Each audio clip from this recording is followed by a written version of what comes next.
recognized so that those questions are responded to. And the second point, that just before beginning here, is prior to this weekend here in Naperville, we conducted a virtual winter retreat. And the topic for the winter retreat was humility, the foundation for spiritual knowledge and spiritual progress. And this is a continuation. This morning's class is deliberately a continuation. So if you have not participated in the humility seminar or winter retreat, please feel free to check the recordings. There were 6 classes that I gave, plus several other speakers, and the feedback I got was people now, those who participated, now understand much better what spiritual humility is compared to the ordinary conception, the worldly conception of what humility is. And that's a foundation for the gratitude topic. That's why the title, Humility, Preliminary to Gratitude. So this weekend focus is on gratitude, and we're going to start with the preliminary of humility that leads to gratitude. One place where we find humility identified is in Chaitanya Charitamrita. Lord Chaitanya's talks with Sanatana Goswami, and Krishnadas Kaviraj has captured 26 qualities of a Vaishnava. And one of those 26 qualities of a Vaishnava is Akrita Droha. Akrita Droha. Now, please note, pay special attention to the word krita. Krita.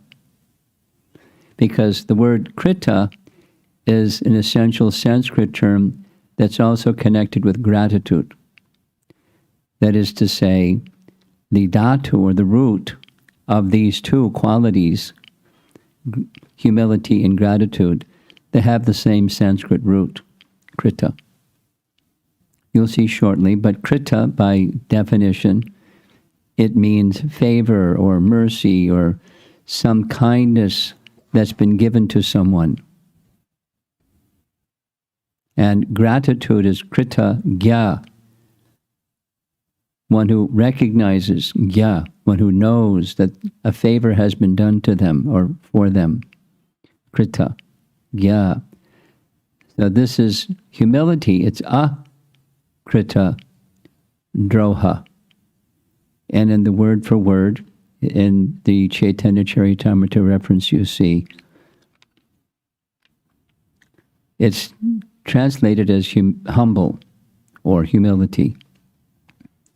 It's a quality of a devotee, is humble.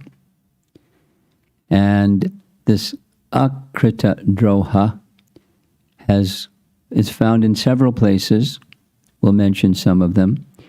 But at the bottom you'll see some other definitions. In addition to humble, is they're not defiant.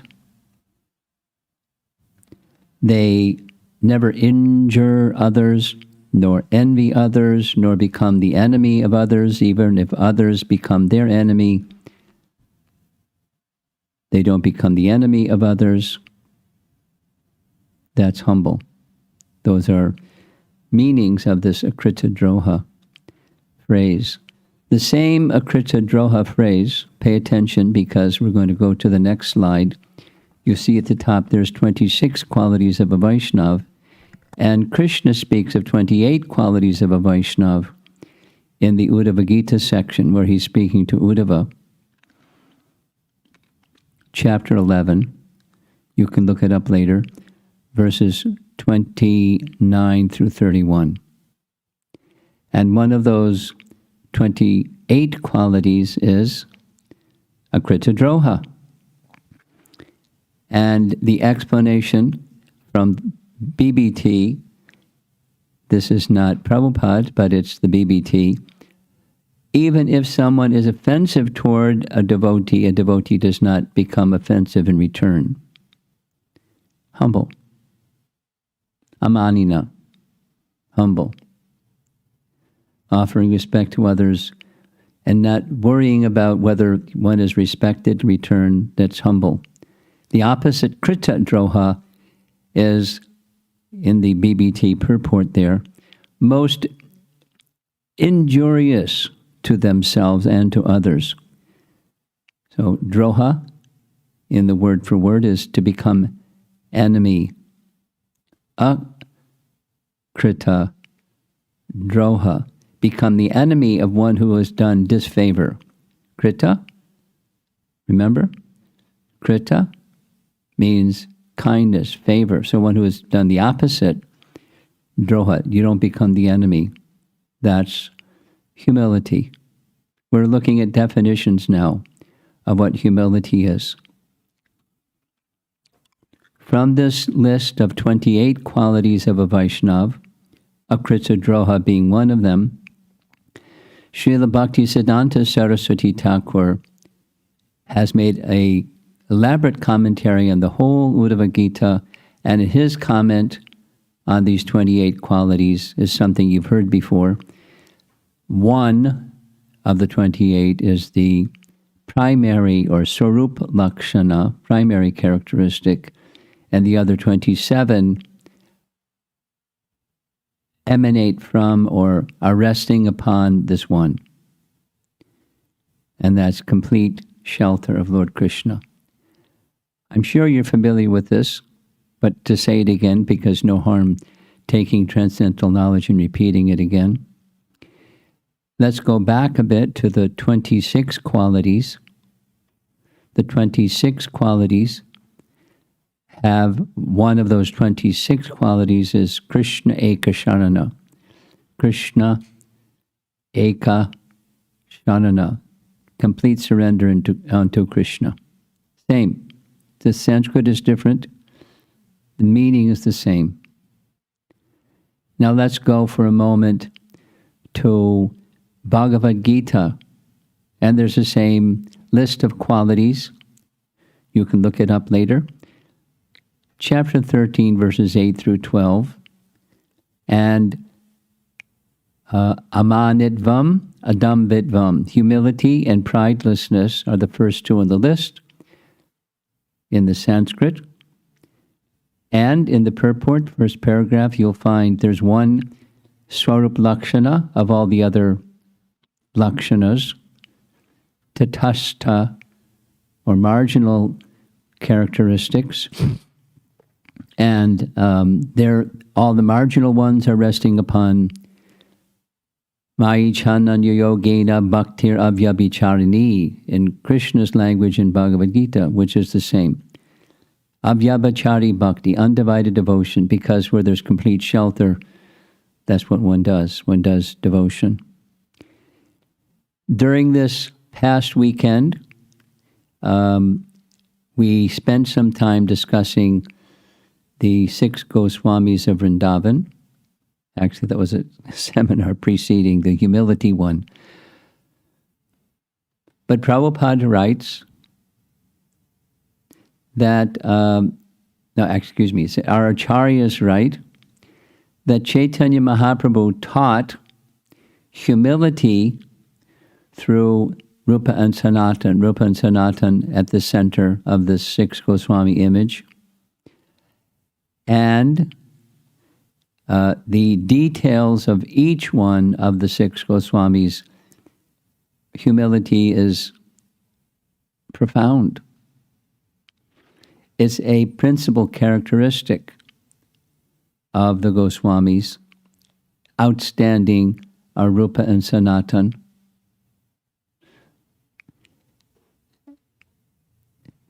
This is the life of devotion, because when there is humility, one calls out, and one's heart is open for mercy. And when humility is absent, there's no appeal for mercy. The sun may be shining, but one is in a dark place without humility. And when there is humility, one is very eager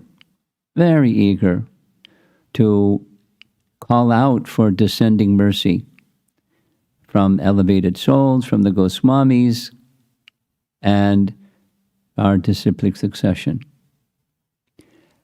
An outstanding example is our founder Acharya, Srila Prabhupada.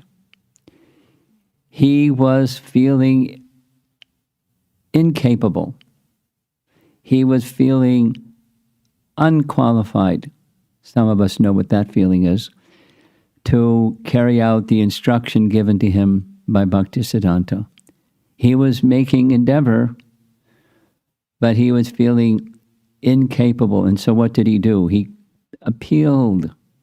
There's beautiful descriptions of Prabhupada's calling in the middle of the night to Rupa and Sanatan Goswami to please give their mercy so that he could fulfill the instruction of Bhaktisiddhanta. And the painting here is showing one time Rupa Goswami showed himself in his form as Rupa Goswami and spoke to Prabhupada the following words: Maharaj, don't worry about anything. Go ahead and travel to the West and just preach the message of Sri Chaitanya Mahaprabhu and the chanting of Hare Krishna.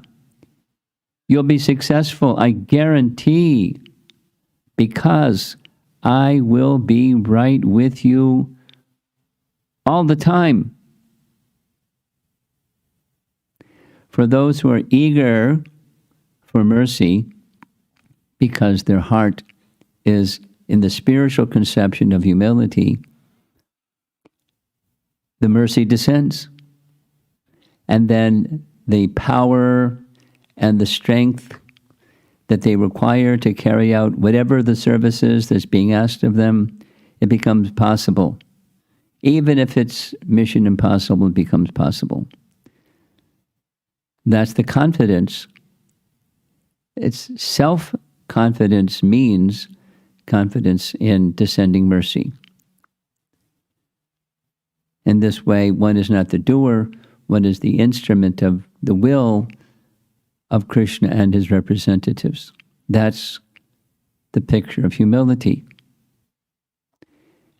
And as far as gratitude is concerned, when one receives that mercy, that's called krita. It's favor, or other synonyms for krita. A good deed, a meritorious act, righteousness, virtue, moral merit, benefit, bounty, friendly aid, kindness. Kindness is a good one. Someone is kind to you, and you recognize it. That's the favor that's performed, and recognizing it is what grateful is, or gratitude. Gya, that syllable means to know. One knows or one recognizes that krita that has been done for one, and one is feeling something. Now, many of you have heard something that I speak all the time because I believe it. It's a truth. Gratitude is a seed of love. Last year, at the same time as the winter retreat, which comes around Christmas time, this was the theme: gratitude, the seed of love. So you can say this is part 2. If you want to learn more about gratitude from that last year's winter retreat, recordings are available. And it wasn't just me speaking, it was others speaking. Kritagya, as meaning grateful, is not just a quality of a nice Vaishnav. According to Lord Chaitanya's teachings to Sanatana Goswami, it's a quality of Krishna. Look at this. We know one of Krishna's most outstanding qualities is Bhaktavatsala, which is he is very kind to his bhaktas. And Kritagya, he's very grateful. He's very grateful to his bhaktas who render service. He doesn't need anything, but it's the heart's gratitude, Kritagya, towards service rendered.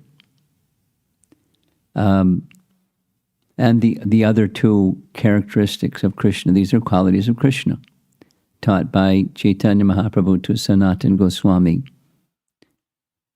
Samartha and Vadanya. Vadanya, like Namo Maha Vadanyaya, like that same phrase. All abilities. Let's take a look at this quality of being grateful in two references from Ramayana. This is, of course, Hanuman. And Hanuman loves glorifying Lord Ramachandra. It's his life, it's his soul, it's his everything. He loves serving and singing the glories of.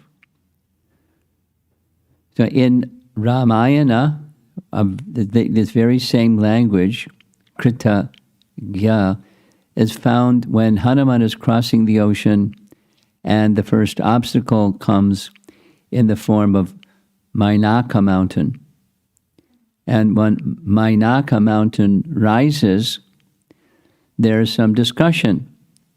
Mainaka mountain makes a request of Hanuman while crossing the sea so that you may become fatigued. Please, I'm inviting you, take rest for a bit and then carry on. And here's the Sanskrit from Valmiki Ramayana, Krite cha prati kartavyam esha dharma sanatana. There you recognize this word krita. Krita in the vocative is krite. Krite cha prati kartavyam. One should acknowledge a krita, a favor, and try to pay it back. This is Sanatana Dharma.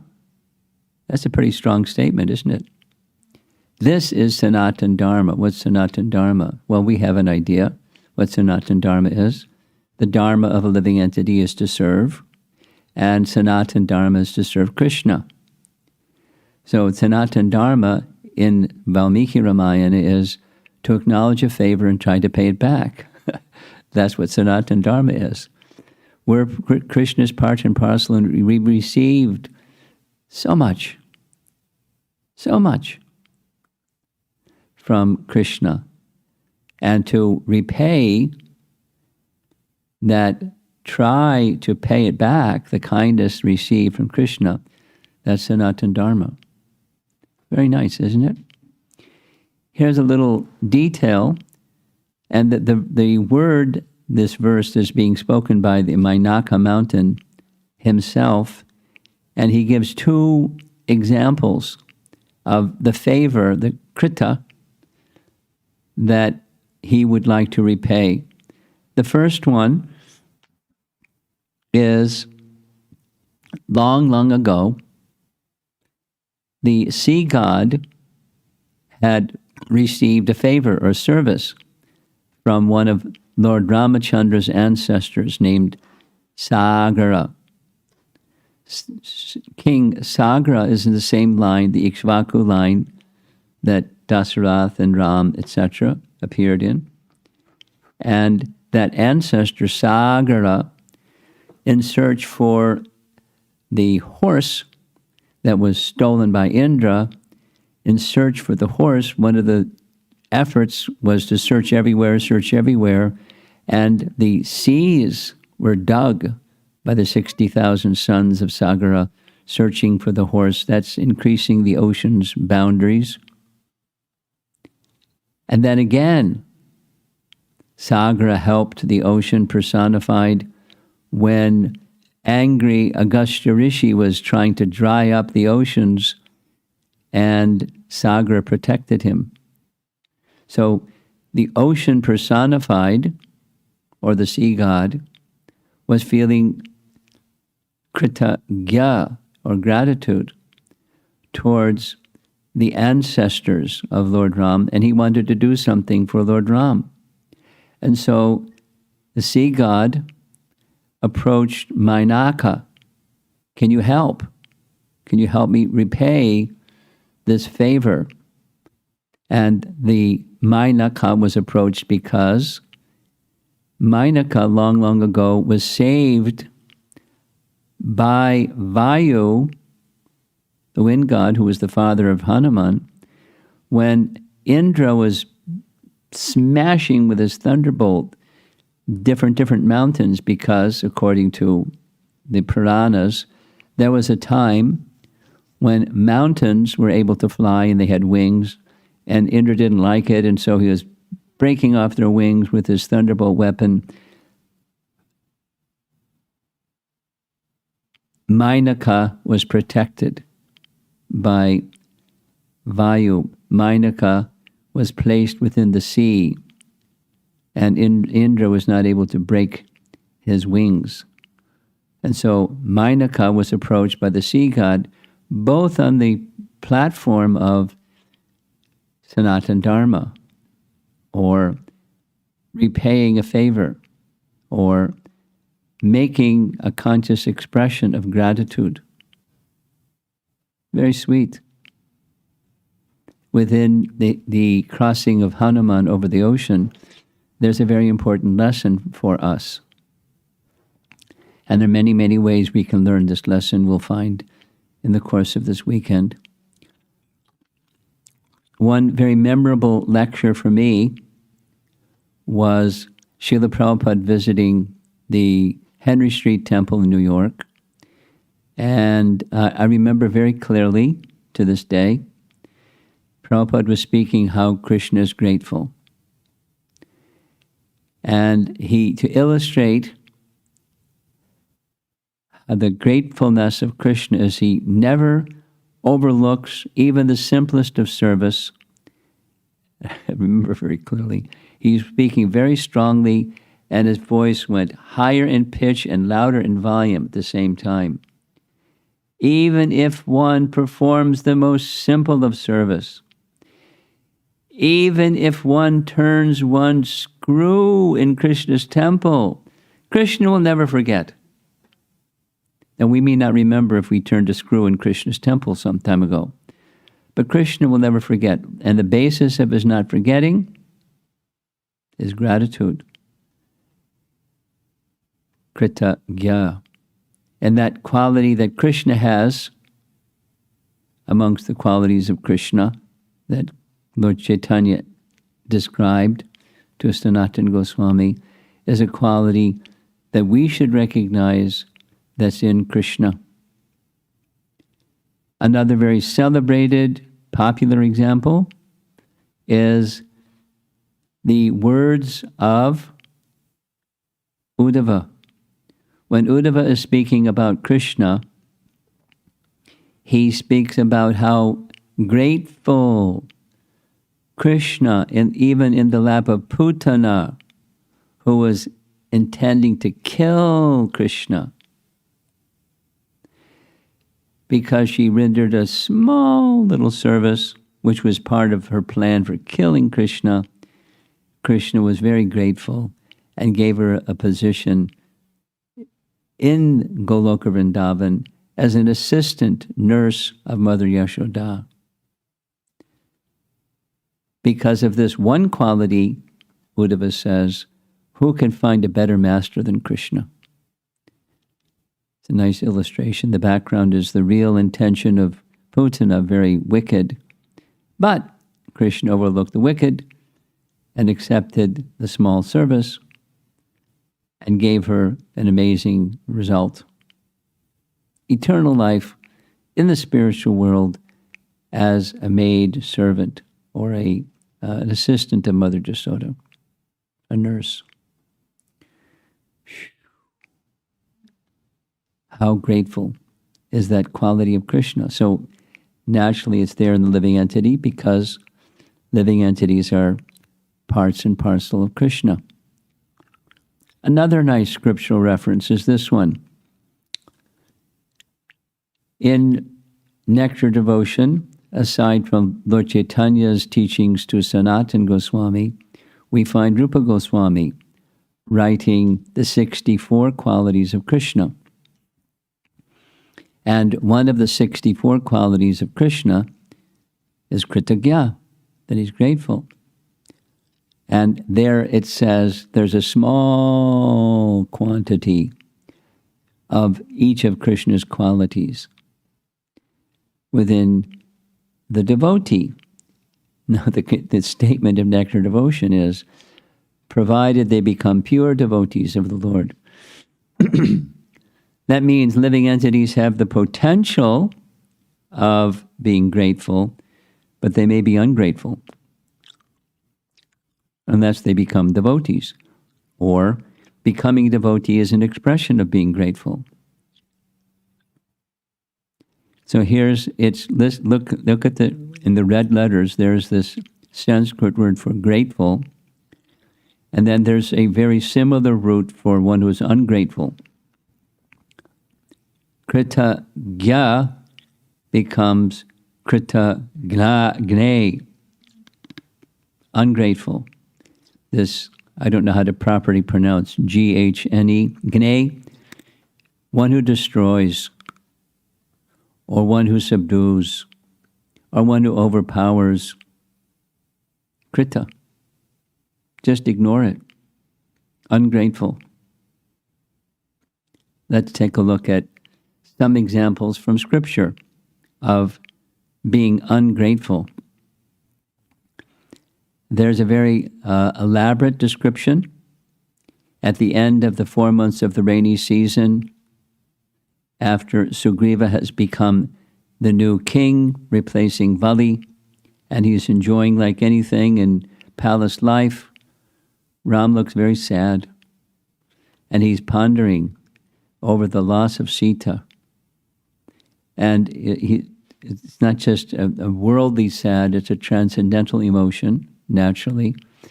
And he's feeling transcendental feelings of separation from Sita.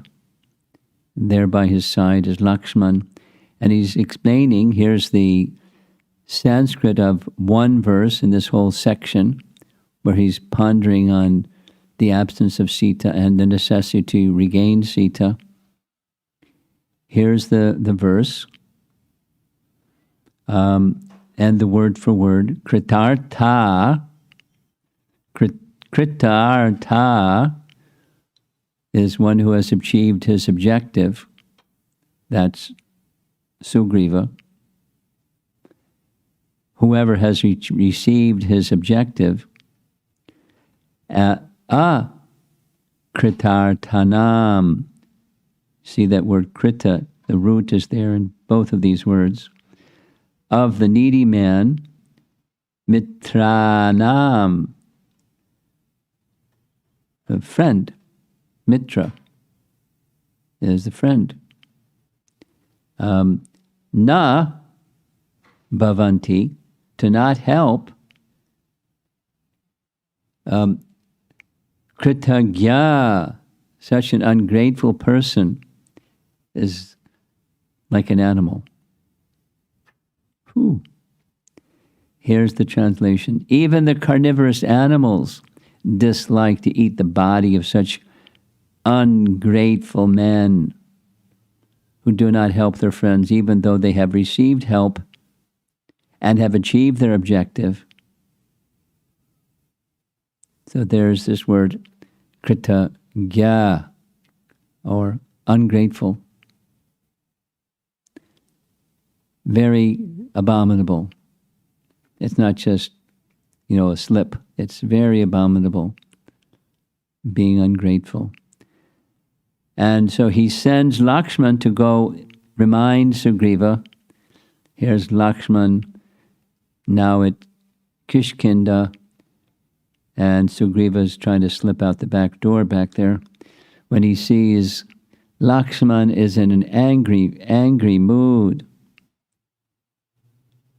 And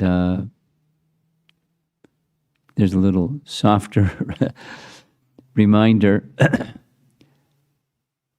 from Tara to calm him down. Look at the doorway. There you see the Vanaras lined up to see what's going to happen. And here's the verse from this section of Valmiki Ramayana. You're going to see this Krita Ga verse or Sanskrit phrase again. Lakshman quotes Lord Brahma, who became angry when he saw an ungrateful person. Kritagne. There's Brahmagne, that's one who kills a brahmana. Cha Surape, let's go through. Surape, one who drinks liquor. Chore, steals, or a thief. Bhagnavrate, tata, the one who breaks a vow. There's nishkritir, there's atonement for all of those bad things, but there's no atonement.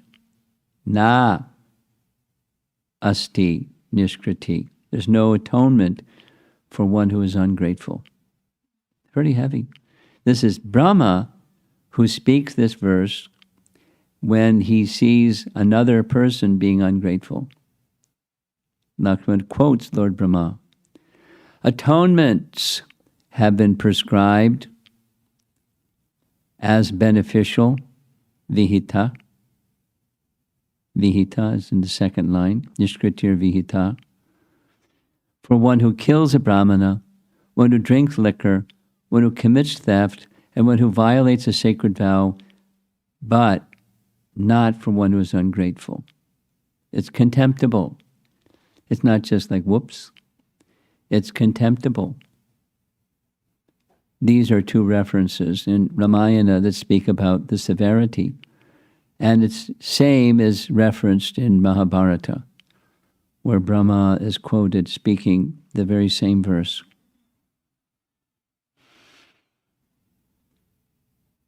In our modern times, there's a saint in the Christian tradition who speaks about grateful. Now we're going back to the grateful side. It is not joy that makes us grateful, it is gratitude that makes us joyful.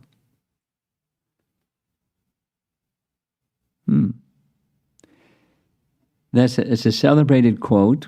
Not often do people know where it comes from, but it's a celebrated quote. It's a thoughtful quote from a practitioner in a certain tradition, but truth doesn't change through traditions. Truth is truth. With gratitude, there's joy. The material sense of feeling grateful is when you get something nice.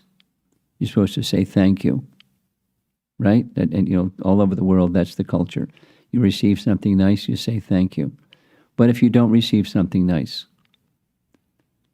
does that make you joyful? Supposing you receive something not nice or, harsh. Does that make you joyful? If there's gratitude, that makes you joyful. It doesn't, it stands alone. It's a quality of goodness. Is where there's a sense of gratitude, that makes one joyful. That's the happiness of the one in the mood of goodness. It's one of the features of happiness, of one who is in goodness. Now, one of the topics is happiness in the modes, or happiness within Dharma, and then happiness in transcendence. Gratitude within Dharma and gratitude in transcendence. We'll cover that as we go along. But just, it's a nice phrase to remember. It's not joy that makes us grateful, it's gratitude that makes us joyful. And final little message here is this one. Saint Francis of Assisi. My first contact with Saint Francis of Assisi was in New York City when the Hare Krishna group, was invited to attend an annual event that was celebrating Saint Francis at a certain church. I forget the name of the church. Dinesh to send the name of the church into the chat box so we can remember. It's like a big old church in the center of Manhattan, and they have a festival in honor of Saint Francis. And they wanted us to cater it. And the reason they wanted us to cater it is because other caterers would cater non-veg. But St. Francis represented respect for all living entities. And I didn't attend the event. I know of those who did attend the event. And there's this whole procession of this animal, this species, not just animals. One of the life forms in the procession was a glass case, big glass case with a giant tarantula inside the glass case, honoring the tarantula. Because Saint Francis honored life. Where there's life, there the living entity is to be honored.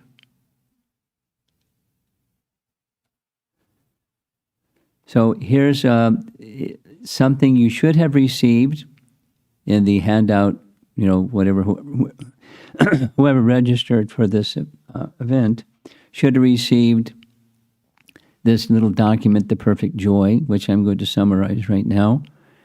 And if I'm not mistaken, it's part of the breakout session that follows later this morning. So Saint Francis, as you see, it's of Assisi. Assisi is a city or place in Italy, and he had an assistant that traveled with him. He was a monk, and his assistant was named Leo. And Leo kept a diary. And one of the diary entries of Leo, of the exchange of St. Francis, was one day, St. Francis was traveling from one convent to another convent with Leo. It was a long journey. And in the course of the journey, St. Francis was in a particular mood that day. He was describing what is not real joy or perfect joy. And just reading that, I was thinking, how many times did Prabhupada do like that? People think of happiness, and then he would define what they think of happiness, and it's not real happiness.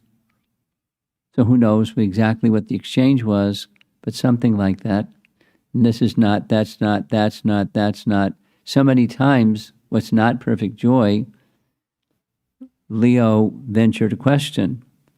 If all these things are not perfect joy, what is perfect joy? That's a good question, isn't it? And Saint Francis said to Leo, supposing on our way to the convent, it's a very stormy day, very cold, lots of rain, heavy wind, we're soaked, we're drenched, we're hungry, we finally make it to the door of the convent, a guard comes or a gentleman comes to greet us, and he wants to know who we are, and we say, we're your brethren, and he says, no, you're not. You're cheaters, you're bad people. In the name of the church, you're just trying to take advantage of people. Get out of here, and slams the door or the gate or whatever. That's perfect joy. St. Francis says, write it down. That's perfect joy. And Leo's like, what? That's perfect joy?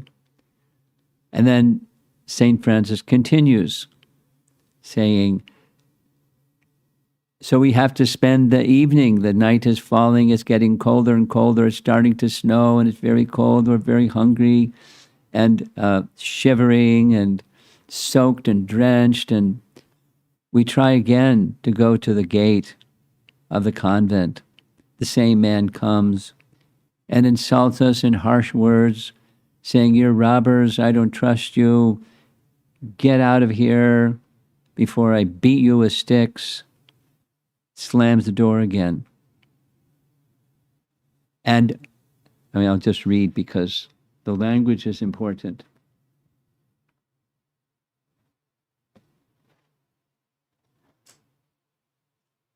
If we accept such injustice, such cruelty and contempt with patience, without being ruffled, and without murmuring, believing with humility and charity that the porter really knows us, and that it is God who makes him speak thus against us, write it down, Brother Leo. This is perfect joy. Then the second time, when he sends them away, if we accept all this with patience, with joy, and with clarity, oh, Brother Leo, write it down. That is indeed perfect joy. But it's not the experience that's joyful, because the description is very clear. The weather conditions and their physical condition and the mental harshness of his words and treatment is not pleasant. It's not joy.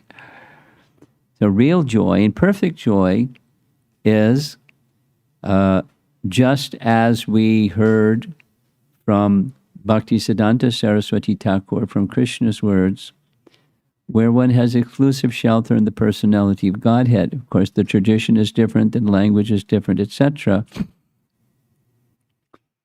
But that's real humility, and it's real joy. Having that connection is the root of what perfect joy is.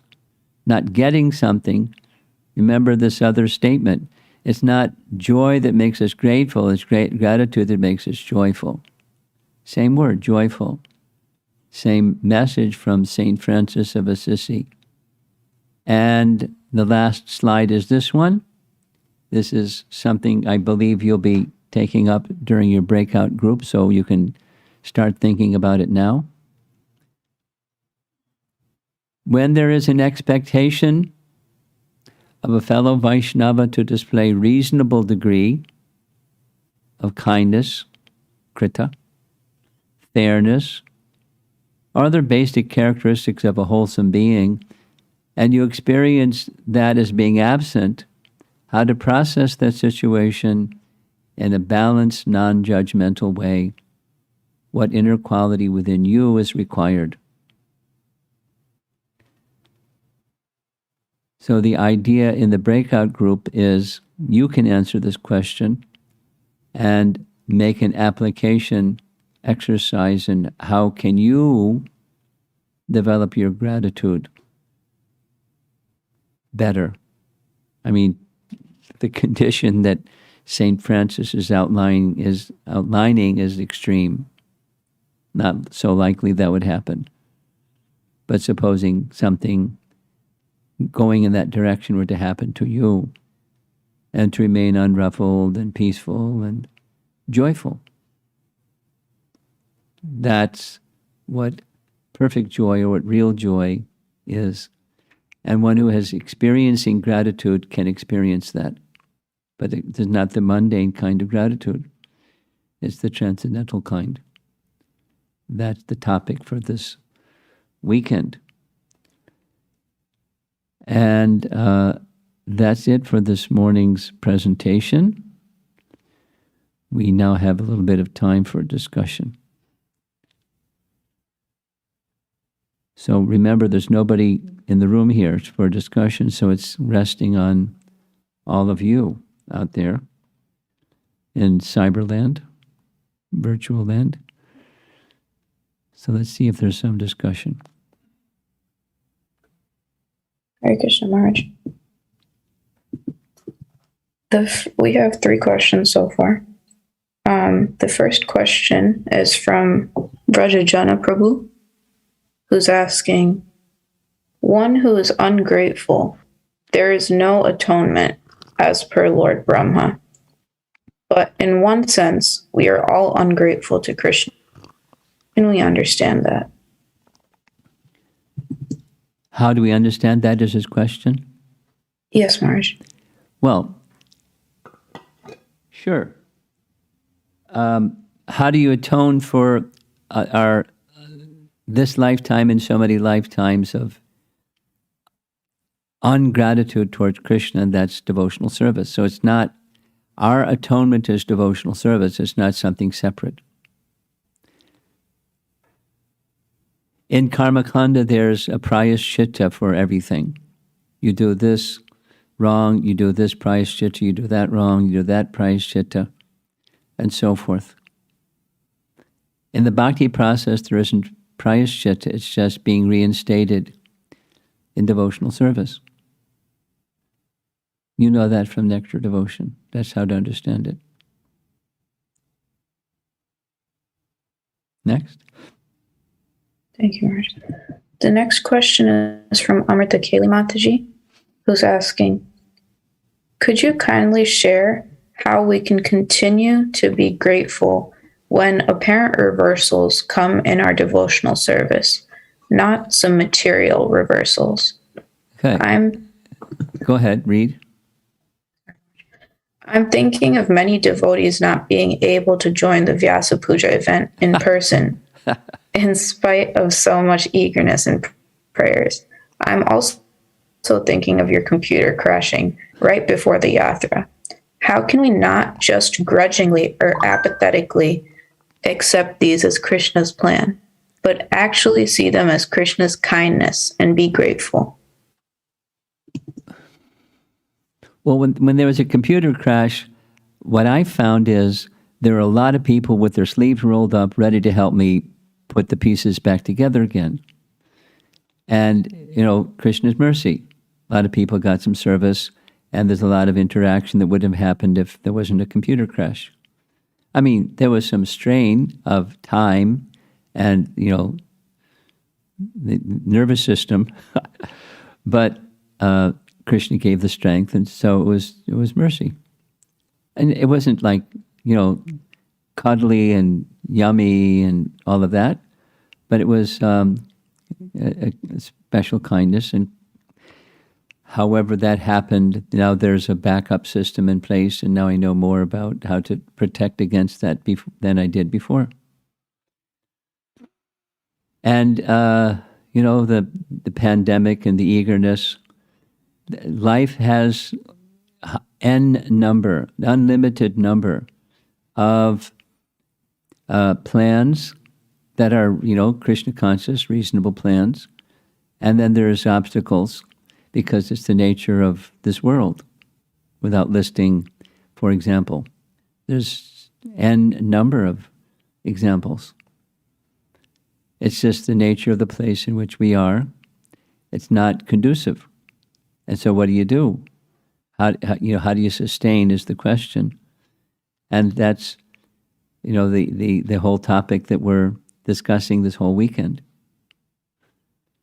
How do you sustain is a connection with Krishna that's not resting upon circumstance. Say it negatively. If connection with Krishna is resting upon circumstance, that's not what real connection is. Connection that's not resting upon circumstance, that's what real connection is. And so how can we get to that point is, having the circumstances taken away. And is your connection still there? Using those 2 examples, the computer crash and the pandemic that takes away your expectation not being fulfilled. Here we are, by virtue of advanced technology, we're, in this way together. And, as Kali Yuga advances, is it going to get better or worse? It's an easy one to answer. So we make the best use of the circumstance as far as we can. We take association however we can. And we try to generate more association and more association and more association. That's part of our mission. This is the age of Kali, and it's not a favorable circumstance. That doesn't check our connection. Unfavorable circumstance doesn't connect, it break our connection. It's an impetus to make the connection more vital and more strong. That's the Krishna conscious attitude. Next. Thank you, Maharaj. The next question is from Yolanda Mataji, who asks, what did St. Francis mean by charity in the sentences, believing with humility and charity, and if we accept all this with patience, with joy, and with charity? Well, it can be either receiving or giving. Charity it goes two ways. So with charity could mean the mercy of God has come to me in the form of this charity. Or it could mean you be charitable towards the offending person.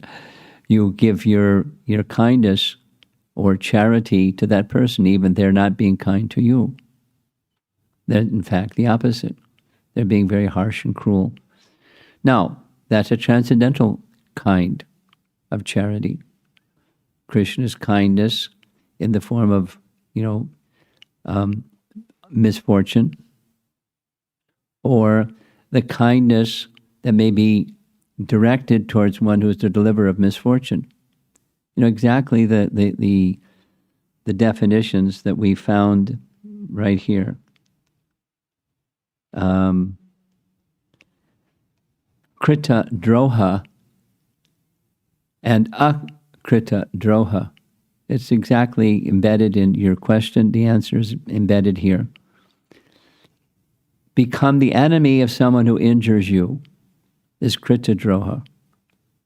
And akrita droha, even if somebody injures you or is offensive or whatever, you don't feel that negativity towards them because they did something offensive and hurtful to you.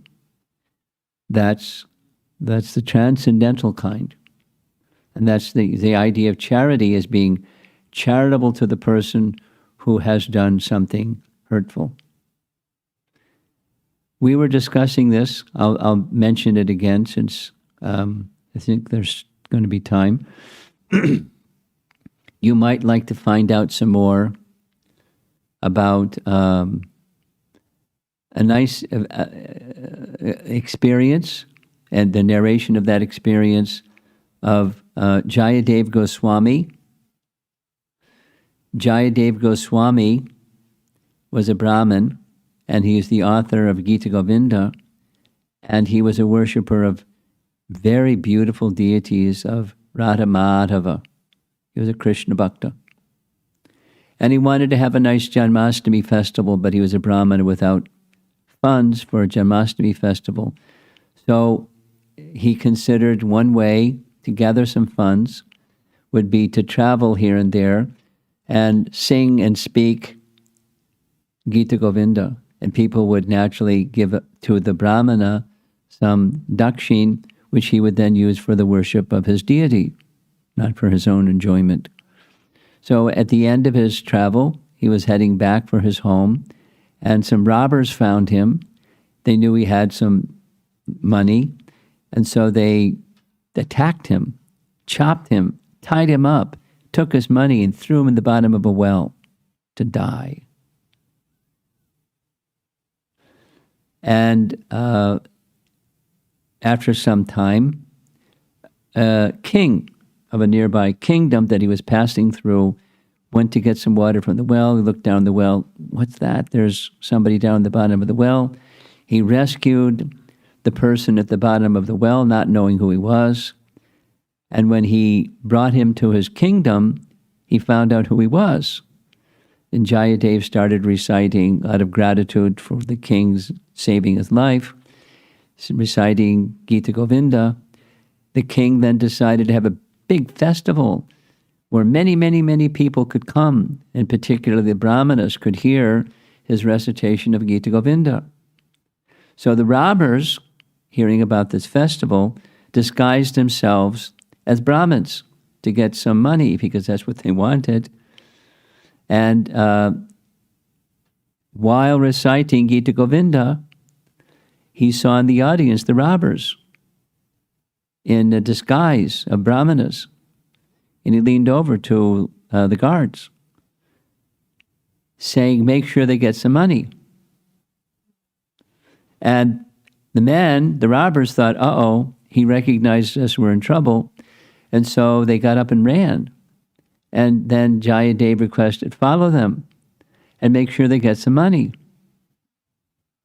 And so, following the advice of this elevated Brahmin, they went pursuing the robbers, and they caught up with them. And before they had a chance to say what the purpose was, they weren't asked what your purpose was. They told a big lie. Said, we're telling you a confidential secret, don't tell anybody. But in a previous place, this person is a bad person, and the local king told us to grab him and chop him and throw him in a well because he's a bad person. And as they were speaking like that, the narration goes, the earth opened up and the robbers disappeared and were swallowed, like a sinkhole. They just went, disappeared into the earth. And the guards, the king's guards, were shocked. They came back and reported to the king what happened. And then the king went to Jayadev saying, do you know those people? He said, yes. Could you tell me a little bit about those people? Yes. They're the ones who chopped me and put me in the bottom of the well. What? Then why did you want to give them money? Well, because they were in need of money. That's where they chopped me. And, they should be given what they need.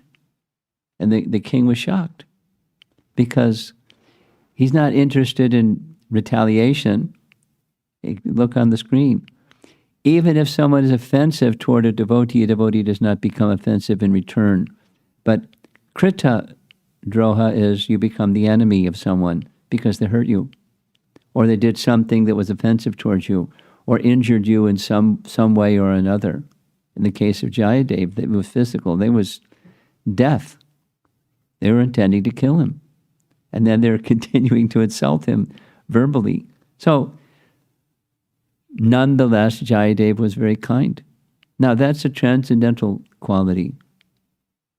A transcendental quality. But that's how it's possible. So that charity, there's the answer to your question. He was charitable towards these people, even they were bad. Even they had tried to harm him in a very, very bad way. Malign him verbally and attack him physically. He was still charitable towards them. Next. Thank you, Maharaj. The next question is from Yamuna Jivan Prabhu, who asks, I was reading Prahlad Maharaj's prayer this morning, where he expresses his inability to leave Narada's service. A thought surfaced of how Prahlad did not repeatedly hear from Narada every day as such. Yet his power of receptivity was so strong that his gratitude was thick and full even years later.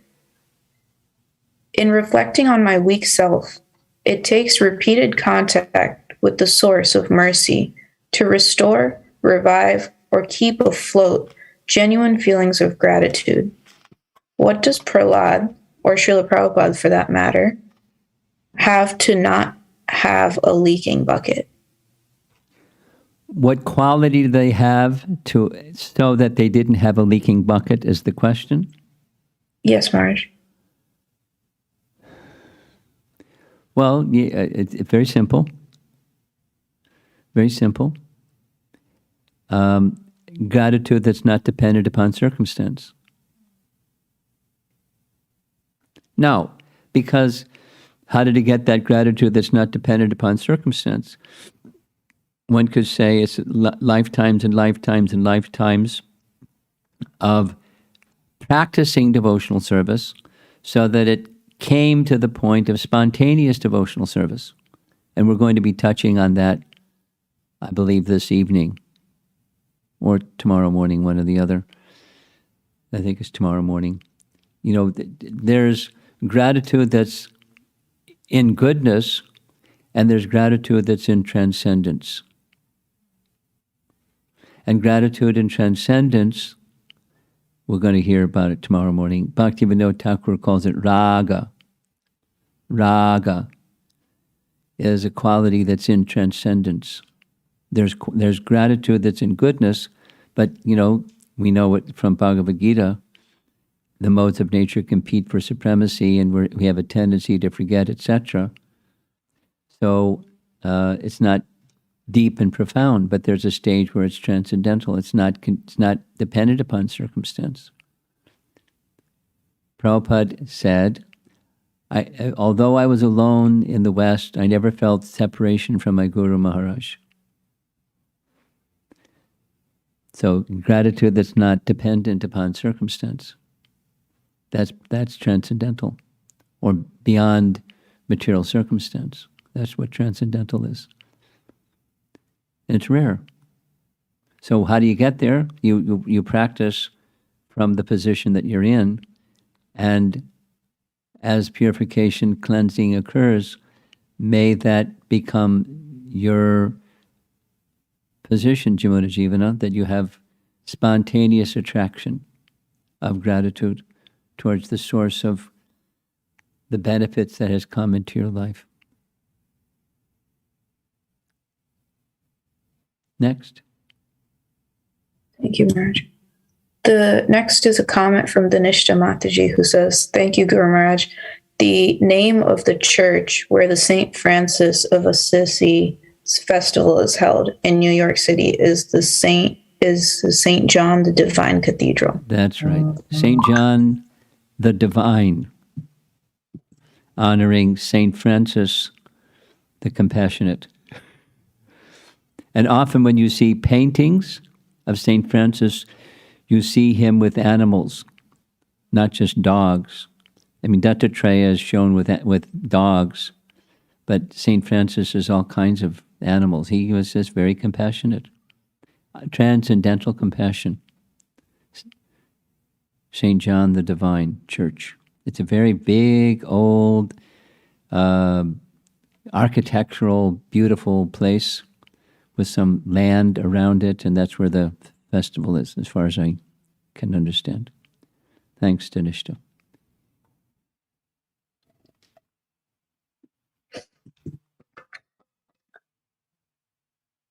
The next question, Maharaj, is from Veda Mataji, who's asking, how do we practice gratitude in our daily lives? Oh, there's a handout that you should have received. And if you didn't receive it, ask the person who's supposed to send it to you to send you one. And the answer is in that one-page short document of how to. I anticipated the how-to question. So it's in a little document. And it's part of the whole exercise that you'll find in the breakout session today, 2 parts, is to help you develop a deeper understanding of precisely that. And I'll say it further. One of my hopes or in sankalpas, intentions, is through the hearing and through the breakout discussion to help you exercise your gratitude muscle a bit. Understand what it is, understand what it isn't, and exercise it and develop it going forward in time. So thanks for the question. Next. Thank you, Maharaj. The next question is from Govinda Mohini Mataji, who's asking, I find that I have gratitude and appreciation for people in my heart, but I don't necessarily express it. Could it be due to pride? Even if I try to practice, it doesn't come easily for me to practice. Well, in the breakout session, your question is the first breakout session topic. But I'll just comment on it. It's not necessarily pride. There can be different contributing factors. It can be complacency. It can be, taking for granted. And all of the other factors, you could give labels to them, but it's just conditioned life. The root is our gratitude toward Krishna. And when that gratitude toward Krishna root is weak, then it becomes not as natural to express gratitude towards others who are deliverers of Krishna's mercy or kindness in different ways. So it's not pride, it's a weak connection with Krishna. That's my conclusion. And then we do different things to make our connection with Krishna stronger. And part of it is humility and gratitude. That's our topic this morning.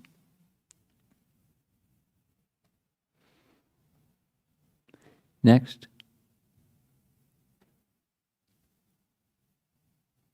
The next question mark is from Paramananda Prabhu, who asks, Krishna doesn't forget the smallest service we do for him, including turning a screw at an ISKCON temple.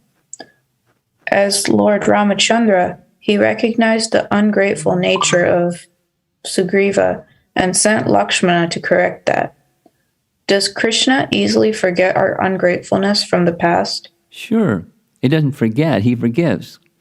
What happened, listen carefully, what happened, actually he told Lakshman, don't go all worked up and angry, be nice.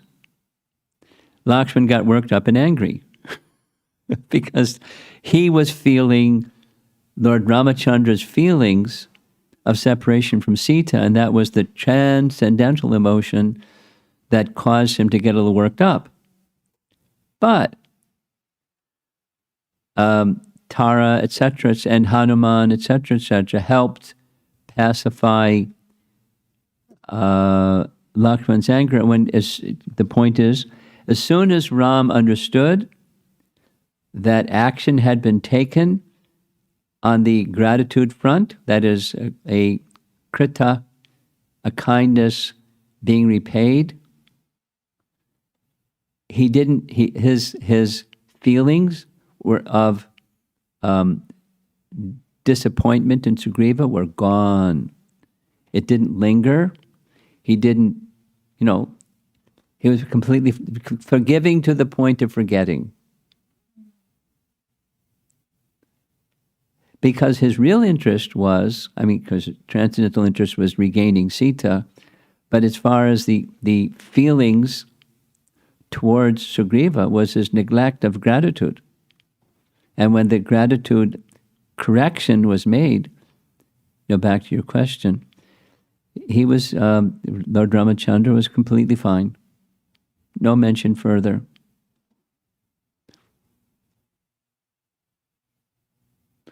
When mistakes are corrected from Krishna's side, that's what he wants. He wants our love. And when the love from all of what we have received from him is returned, in not just like an entrepreneurial arrangement, but a transcendental relationship, that's what he wants. And he's satisfied. No reminders of our past misdeeds or misuses of free will. Next. Thank you, Maharaj. The next question is from Shrirupa Mataji, who's asking, would you kindly comment on showing gratitude to someone who may have impacted our life previously, but is now behaving inappropriately or not up to the standard that they were previously at?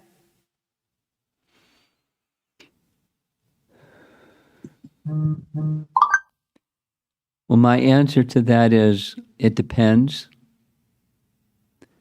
I can think of some people who fit that description, and depends on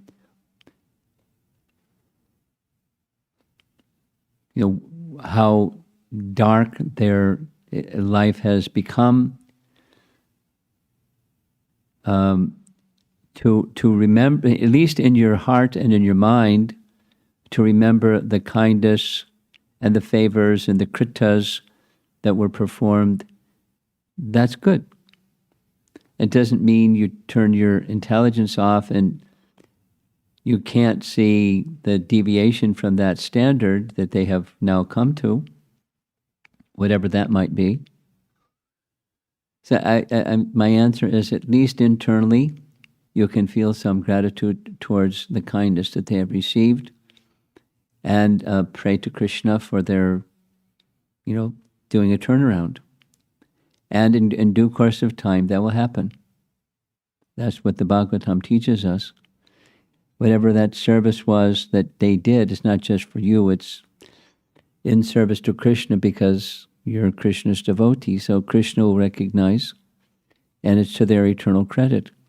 So you wish Krishna to recognize that service rendered and the rectification of the deviations that they've now taken a turn for. And it depends on the relationship, what you do after that, or in addition to that.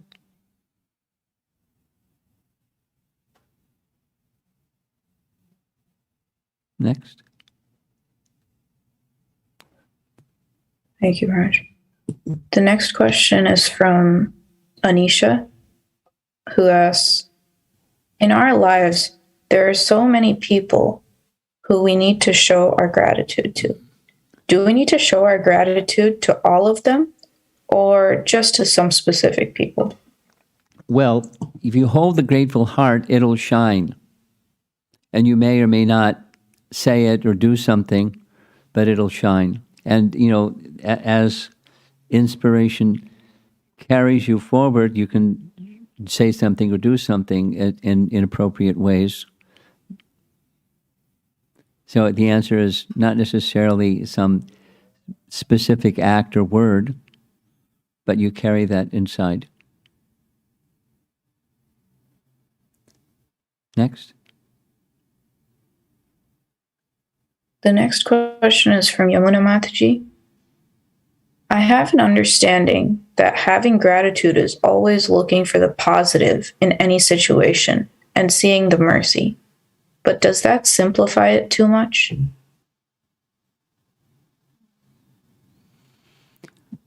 Well, yeah, for a couple of reasons. One is, what's the positive in everything? We may not have the tools or the consciousness to see it.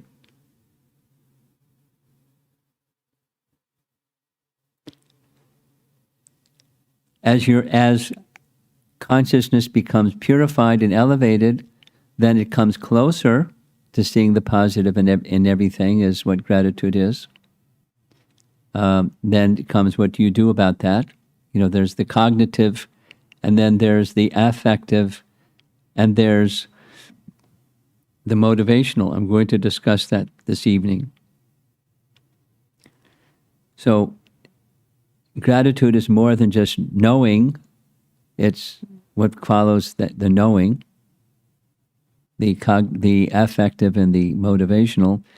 Another point, the first point was, we may not have the radar screen to understand what is it that's good about things, even the good. what to speak of the not good.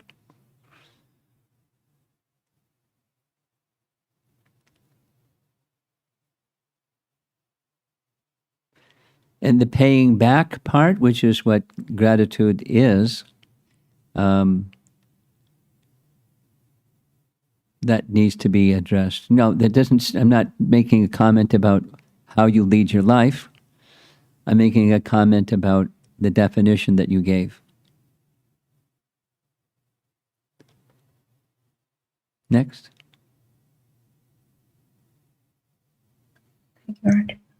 The next question is from Amara Mataji, who's asking, if we are genuinely grateful and also expressed it to a person,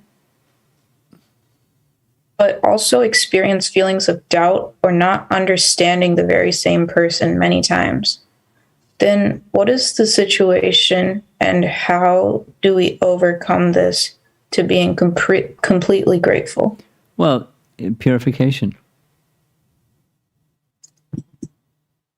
Just like that nice definition that's in Nectar of Devotion that says, amongst the 50 qualities in Krishna, living entities have those same qualities to a minute degree, provided they're pure devotees of the Lord.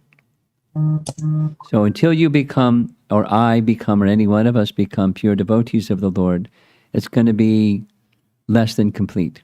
It's going to be something, but less than complete. So the answer to your question, become a pure devotee, work on it, and then it'll be consistent and complete.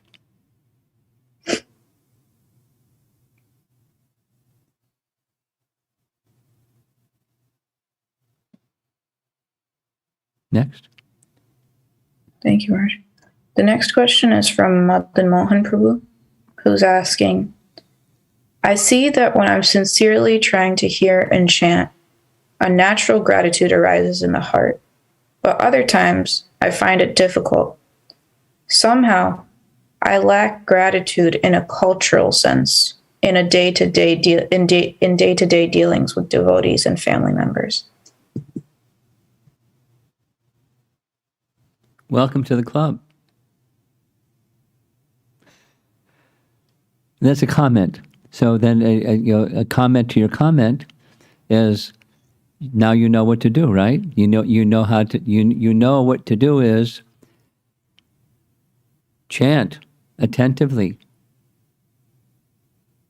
so that there can be consistency in your day-to-day activities of a sense of connection, proper sense of connection with others and the world around you.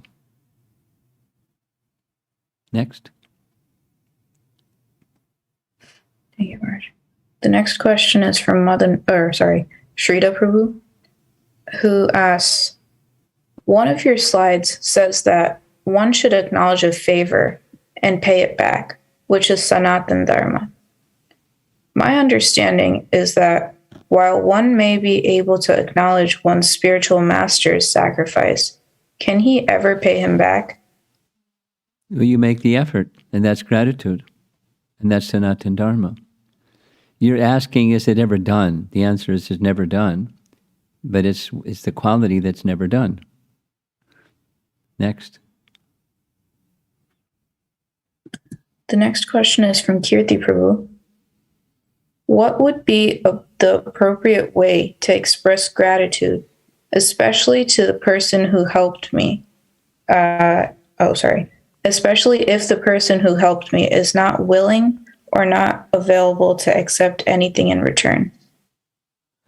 Well, the assignment that was given to all of you who registered was embedded in a little cover letter, and the answer to your question is within that first video of some people that did a little experiment. And in one case there was an individual whose school teacher is no longer alive, and how did he express his gratitude to a school teacher who was no longer alive?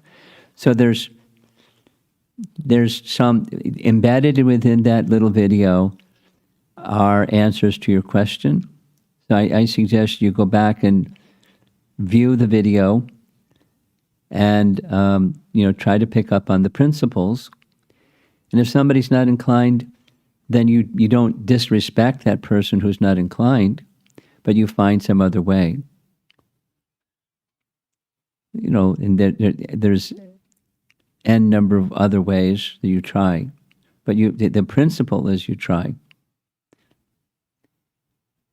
And when there's a will, you'll find a way. How? And it depends on the person and the circumstance and so forth. If the person is unwilling, get creative. Krishna will give you intelligence. Next. Marsh, we have about 7 questions left. Should I just... We have 7 minutes till the bell rings. The next question is from Subal Prabhu. As long as we're afflicted by different degrees of selfishness, what is our capability to fully recognize Guru and Krishna's mercy and be grateful? Well, the answer is Krishna consciousness. You have to become a pure devotee. And, until then, it's going to be incomplete. But something is better, than nothing. So you strive to become a pure devotee as in course of time. Chant good japa, that'll help. Next. The next question is from Radha Kunja Bihari Prabhu. Can I assume that memory is bestowed upon us to help us remember Krishna, and that remembrance be invested in gratitude? That's a nice expression. But probably write it down and put it on your workplace desk or something, and try to remember it. Next.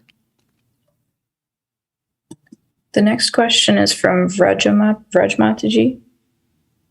Is gratitude similar to sincerity, which seems to be part of the nature? I mean, is someone just born with that nature? Can anyone cultivate gratitude even if he isn't born with such a nature? Yes. Let's say it differently. Bhakti is inherent in the living entity, and bhakti that's connected to the principle of serving the Supreme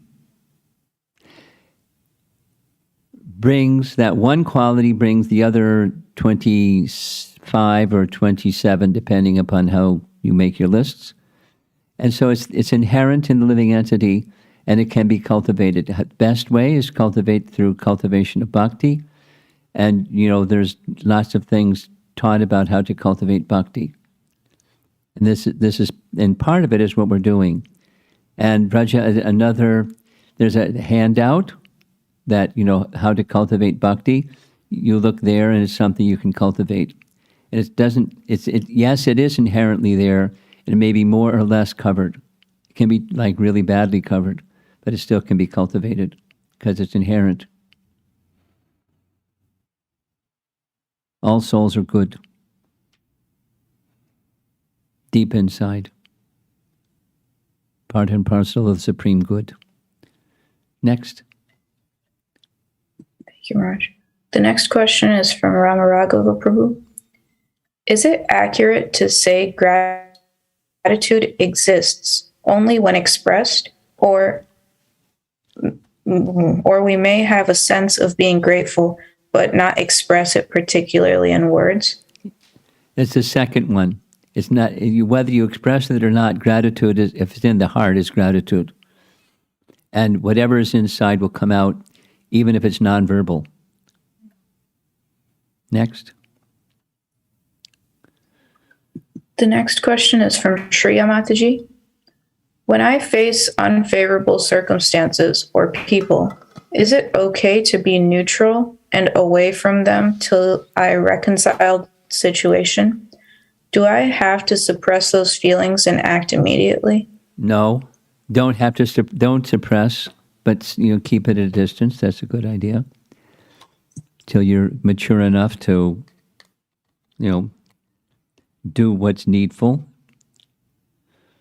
Next. The next question is from Abhinav. Showing gratitude right now for me seems very forced and unnatural. It feels like I have to fake it. Is there anything I can do to remedy this? And will these feelings change over time? Well, you find, yes. If your mood of wanting to serve Krishna grows, so I would suggest that you start with humility and that, go through those seminars, the topics on humility, and, immerse yourself in humility. Learning how to be in that humility place. And just work on that. This, in a spiritual sense of what humility is, not the other kind. And gratitude will awaken. Next. Thank you, Maharaj. The next question is from Paramananda Prabhu. In the Nectar of Devotion, Srila Prabhupada writes that from the time of our birth, we have to rely on so many people in our lives, even from a material perspective. However, he adds that one who becomes a devotee is no longer a debtor to these people. Of course, one is in debt to one's spiritual life due to the merciful Guru and Vaishnavas. So the question is, so Krita or favor in Kritagna is only for spiritual favors? No. Is that the correct? Okay. No, it's not correct. But that the one is no longer a debtor means you have fulfilled the debt. You have fulfilled the debt when you become a devotee or a pure devotee. Those debts have been repaid. It doesn't mean you don't feel gratitude and you don't do anything. You're doing it by serving Krishna with love. Next. This next question is from Srinath Prabhu, who asks, how can we be grateful while feeling resentful? Well, you won't. You have to not suppress the resentfulness, but step back from the resentfulness and ask yourself the question, where's that coming from? And then when you hear scripture, then you'll get the answer. When you hear scripture with an openness of receiving light inside the heart that's now dark and closed, in the mood of resentfulness, light can dissipate that resentfulness and transform it. Next.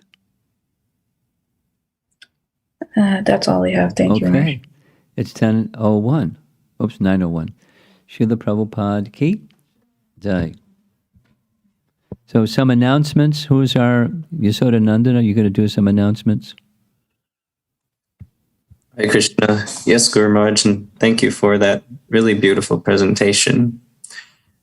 Just going through a little bit of the schedule today. Please be back on Zoom by 10:15. That is in Central Chicago time for a breakout session that's going to be led by Shamohini and Rasamai Matajis. And that's going to go on until 12 noon, followed by a continuation of another breakout session at 3:30. So again, please join us at 10:15 on Zoom. Hare Krishna. See you all soon. Recording stopped.